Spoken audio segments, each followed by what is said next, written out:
சின்சன்ல இருக்கிற இன்ட்ரெஸ்டிங்கான top 3 fact பார்க்கலாமா? அதுக்கு முன்னாடி உங்களுக்கு சின்சனை பிடிக்கும் இந்த வீடியோ லைக் பண்ணுங்க, இல்ல நரோட்டோ தான் பிடிக்கணும் சேனலை சப்ஸ்கிரைப் பண்ணுங்க. நம்ம ட்ரீல சின்சன் அடிக்கடி கிண்டல் பண்ற கடுப்பேத்துற கேரக்டர் கசாமா தானா. அதிக எபிசோடு சின்சன் தான் கசாமாவை அடிக்கடி கடுப்பேற்றுவான்.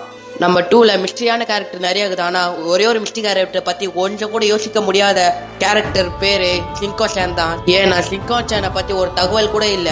இது சின்சானோட பொண்ணுன்னு சொல்றாங்க, இல்லனா ஈமாவாரியோட 5 வயசோட அடல்ட் வெர்ஷன் சொல்றாங்க.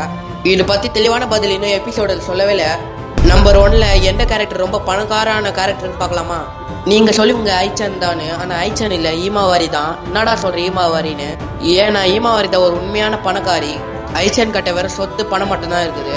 ஆனா ஈமாவரிக்குன்னு தனியா ஒரு உலகமே இருக்குது. இது பத்தி எபிசோடுல சொல்லவே இல்லை, ஒரு மூவில தான் சொல்லிப்பாங்க ஈமா உலகம்னு. அந்த மூவி நீங்க நிறைய பேர் பார்த்துருப்பீங்க, தமிழ்ல கூட இருக்குது, அடிக்கடி டிவில வேற போடுவாங்க. ஈமாவரிக்குன்னு தனியா ஒரு பிளானட்டே இருக்குது. அதனால தான் சொல்றேன் ஐச்சன் வேற, ஈமாவாரி தான் ரொம்ப பணக்காரின்னு. நான் ஏதாவது தப்பா சொல்லியிருந்தா கமெண்ட் சொல்லுங்க, மறக்காம சப்ஸ்கிரைப் மட்டும் பண்ணிடுங்க.